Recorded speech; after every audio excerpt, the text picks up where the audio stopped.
Is it possible to create 50 meals that perfectly represent each one of our nation's 50 states? Well, I'm gonna have a lot of fun trying. Fresh as it gets.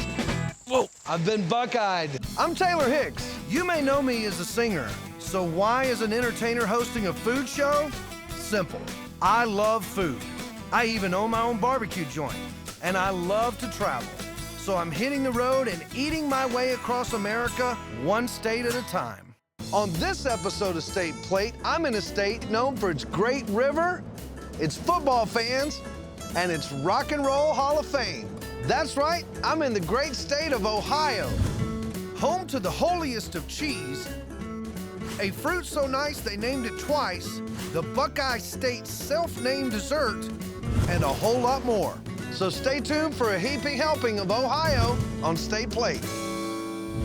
So here's the challenge. I have to fill this empty plate with foods that best represent the state of Ohio. The big question is, what's gonna go on the plate and what will be left off? Eastern Ohio is Amish country, the land of milk and cheese. Cleveland is famous for pierogies. Cincinnati is a hotbed of chili. And across the entire state, pawpaw fruit grows and Buckeye candies rule. So let's hit the road in search of the best foods that Ohio has to offer. All roads lead to Ohio. And for good reason. More than half the country's population lives within 500 miles of the capital city of Columbus. Ohio is also home to the largest Amish population in the world. So, let's start things off in Amish country. The European farming influence is strong in the Buckeye State, but it may surprise you to know that Ohio produces more Swiss cheese than any other state in the country, including Wisconsin. My first stop is in Central Ohio to meet up with Ursula Gugesberg Bennett, whose family has been churning out Swiss cheese for 3 generations and counting. So Ursula, where exactly are we in Ohio? This is the beautiful Dowdy Valley. We're in the heart of Ohio's Amish country. My grandfather went to cheesemaking school in the Swiss Alps and came here in the 1940s. Just so happened that the Amish around here were looking for a place to bring their milk. So, what better way to use up all this fresh, amazing milk from the Dowdy Valley than cheese? But not just any cheese. He noticed Americans don't quite have the palate for a stronger, really robust cheese the way that Europeans do.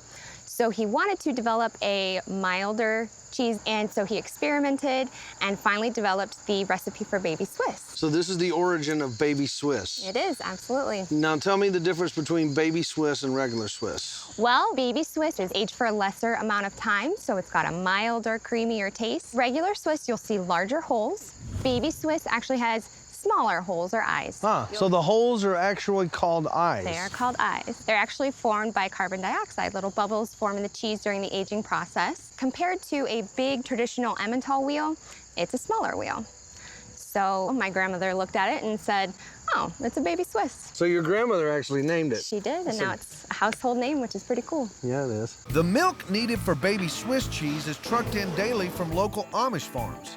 And plant manager Mike Womack is leading me through the process. Pull everything out. You can just lay it down here on the ground. All of it? Yes, sir. Now we got to go up top and open up the lid to the tanker. See the 4 latches up there? Go ahead and loosen those up. Now just pull the lid up. Opening the lid releases the vacuum seal. Fresh as it gets. Then it's time to drain the milk. Just slide that up.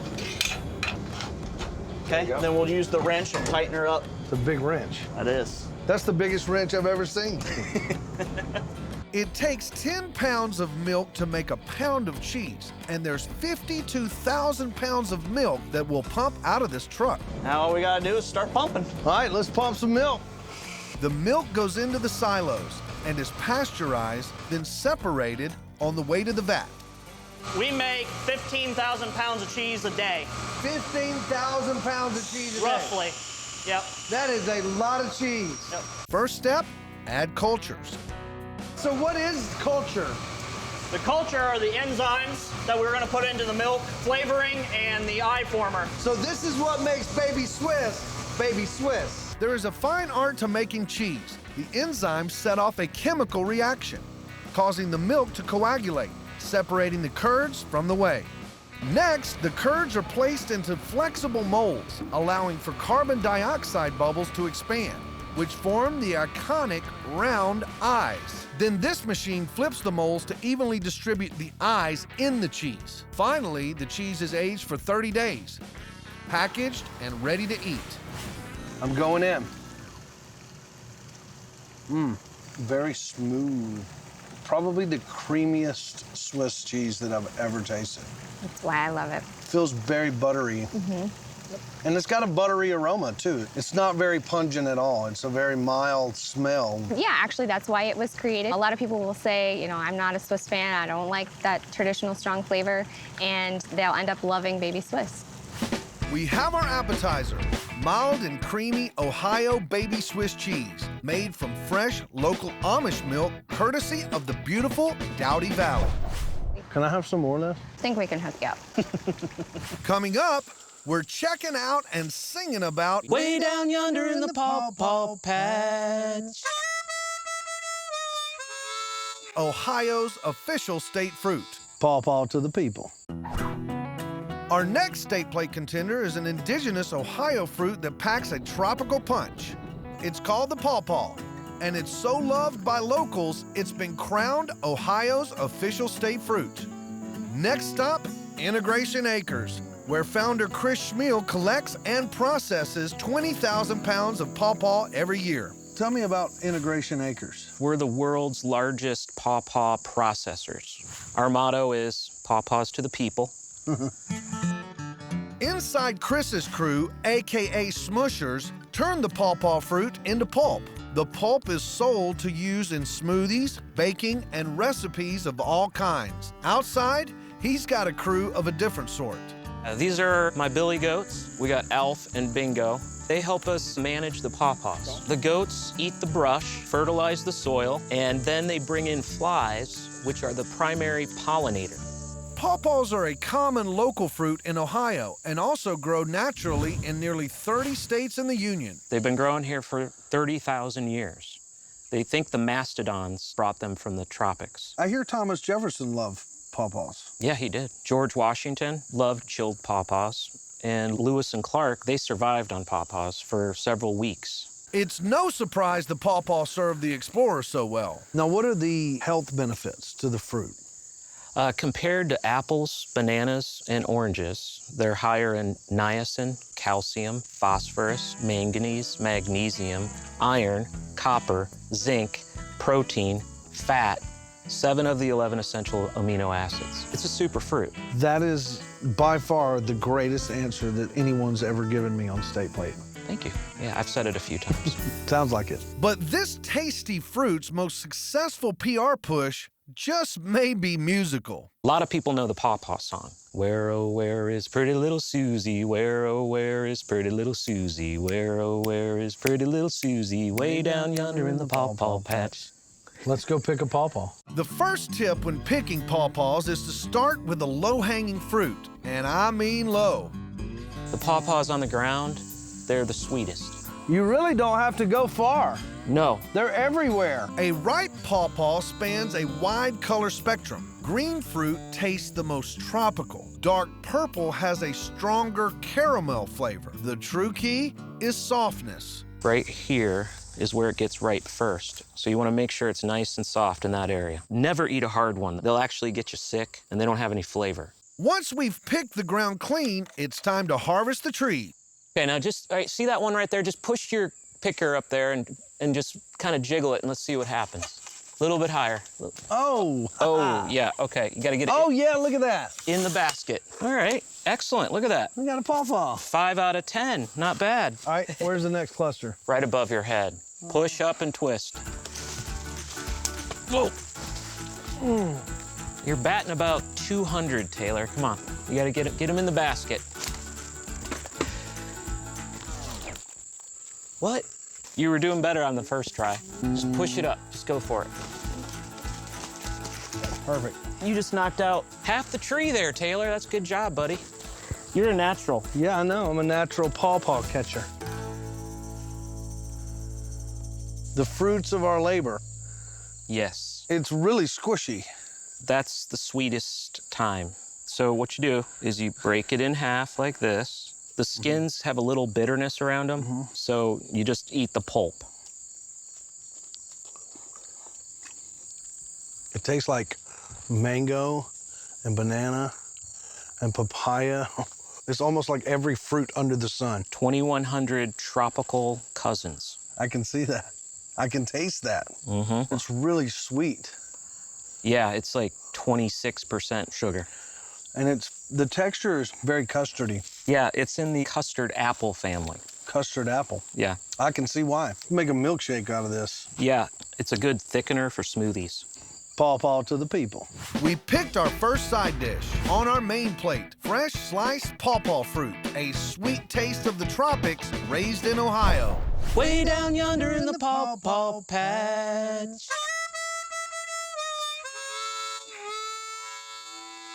Coming up, Golly, it gets really long. It's about 6 feet. the long history of an iconic Ohio food.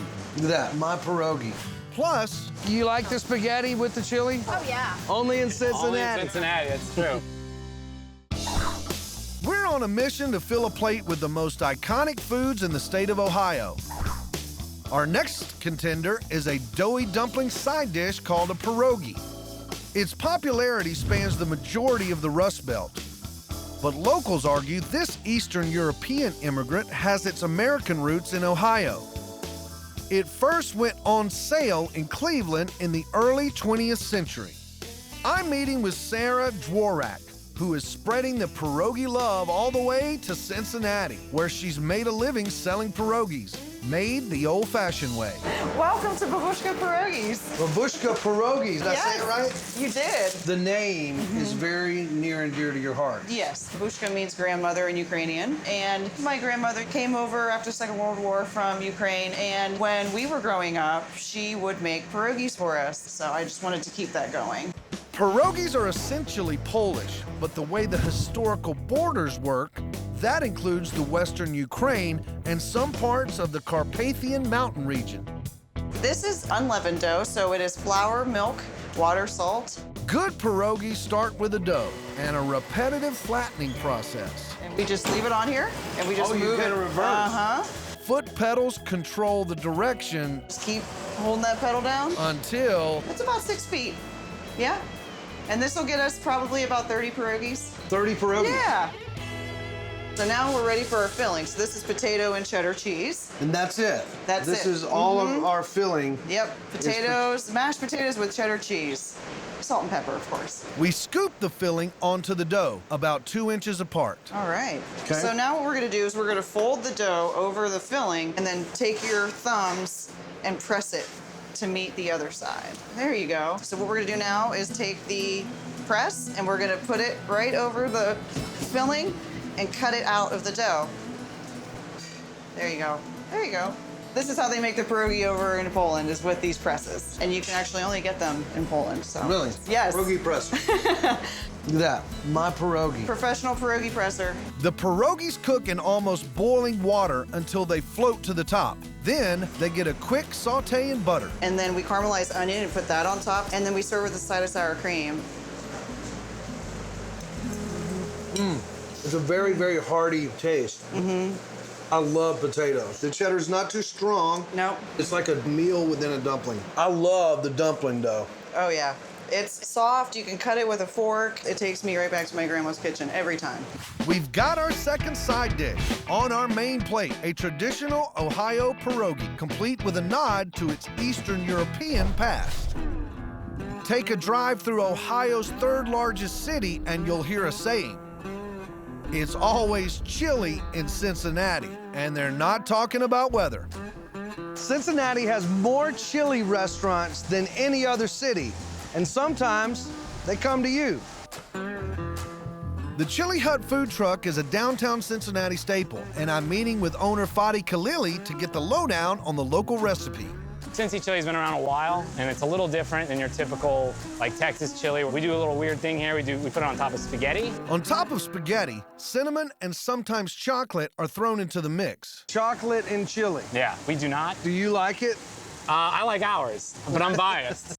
The Cincinnati chili craze began in 1922 at Empress Chili, when its owners immigrated from Macedonia. They brought a traditional chili-like stew and began serving it over noodles, and so began the legend. Chili in Cincinnati is huge. It's all over the place. We sell over 2 million pounds of chili in the area and almost 1 million pounds of shredded cheese. Fadi and his father, Jerry, carry on the tradition with their own secret recipe. And today, they're showing me what it takes to serve the good people of Cincinnati. All right, what are you having? I'm just gonna do the plain chili today. What do you like about the chili? Oh, it's the spices they put in there, man. There's something special about it. I can't do it at home, so awesome. Pretty hot. Watch out. I'm good, man. One down. But in these parts, it's all about the ways. So the two-way is just spaghetti with chili on top. You like the spaghetti with the chili? Oh, yeah.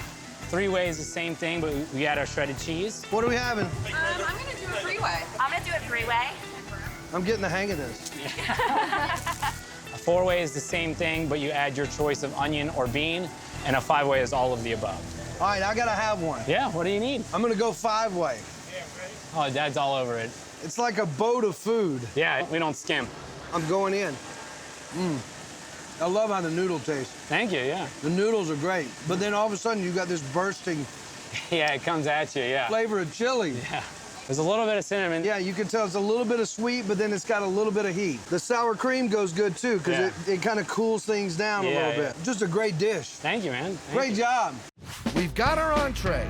On our main plate, a heaping helping of traditional Cincinnati chili, noodles and all, AKA the 5-way. Only in Cincinnati. Only in Cincinnati, that's true. Coming up, Look at all these Buckeyes. digging in to Ohio's namesake dessert. I'm like a kid in a candy shop, literally. If there's one single word that's synonymous with Ohio, it has to be Buckeye. Let us count the ways. State nickname, the Buckeye State. Official state tree, the Buckeye Tree. College football team, the Ohio State Buckeyes. So it should come as no surprise that our contender for the Ohio State Plate dessert is none other than the candy version of the Buckeye. Taylor, I'd like to welcome you to the Anthony Thomas Candy Company. Anthony Thomas was named after my grandfather, whose first name was Anthony, and Thomas was my dad's first name. We're one of the oldest candy companies in the Central Ohio area. Look out, Willy Wonka. This family-run factory has been churning out chocolate for 50 years and counting. They boast thousands of pounds in Buckeye sales per year, and possibly the biggest Buckeye ever made. Well, you gotta tell me what a Buckeye is. Well, the Buckeye, of course, is a nut on the Buckeye tree. Got its name from the eye of a buck, a deer. And the Buckeye tree is in the family with the chestnut tree. The only difference is the Buckeye nut is poisonous, so you can't eat that. But the candy is a peanut butter piece coated with about 75% chocolate. Folklore has it the first Buckeye candy was made in the 60s by a wife experimenting with treats for her Buckeye fan husband. And it's spread all over the state of Ohio, and actually all over the country now. It's our #1 selling piece of candy. We sell more Buckeyes than anything else. Let's go make a Buckeye. A commercial-sized batch of Buckeyes starts with a commercial-sized block of peanut butter. That is the largest block of peanut butter that I've ever seen. It's the peanut butter mother load. Yes, it is. We'll start by putting the peanut butter in this mixer. Just kind of dig into it, break it apart, put hunks of it in, that's it. Kind of like playing with Play-Doh, huh? It is. I love peanut butter. How much peanut butter is this? Well, it's a total of 85 pounds, which you have there and what's in the bucket. Woo! You might have to dig some of it out. I'm like a kid in a candy shop, literally. To make the peanut butter center, we add 35 pounds of powdered milk, then an equal dose of powdered sugar. Close the mixer, lock her up to heat, and mix it all up. And 3 minutes later, gooey peanut butter goodness. It's a good looking batch. You did a great job. But now comes the hard part, because what goes in Tip it over slowly. must come out. Cool. Have I got it on the side of my face? Oh, yes, you do. I've been Buckeyed. Did I tell you I loved peanut butter? Yes, you did. The buckets head to the next station to get strained, and the eye is deposited into a mold before the milk chocolate is added. The finished product heads down the line and lands right here. Look at all these Buckeyes. Well, you did a good job. I think you should get to try one. I love peanut butter. The chocolate's got a little bit of a rich flavor to it. That chocolate's our own special blend, and the peanut butter is made specially for us also. Did I tell you I like peanut butter? Yes, you did. Without a doubt, the Buckeye takes dessert on our Ohio State plate. The ultimate pairing of chocolate and peanut butter and the ultimate symbol of the Buckeye State. Our state plate is complete. On our appetizer plate, Fresh as it gets. creamy and mild baby Swiss cheese, born in Ohio, made from locally harvested Amish fresh milk. A natural pawpaw catcher. On our main plate, juicy sliced pawpaw, an Ohio native that packs a tropical punch. A fresh-made pierogi filled with mashed potatoes, cheddar cheese, and a whole lot of history. And for our entree, a boat-sized serving of Cincinnati-style chili, AKA the five-way. Noodles, beans, cinnamon, and all. It's like a boat of food. And for dessert, Did I tell you I like peanut butter? Yes, you did. a plate full of sugar sweet and aptly named Buckeyes.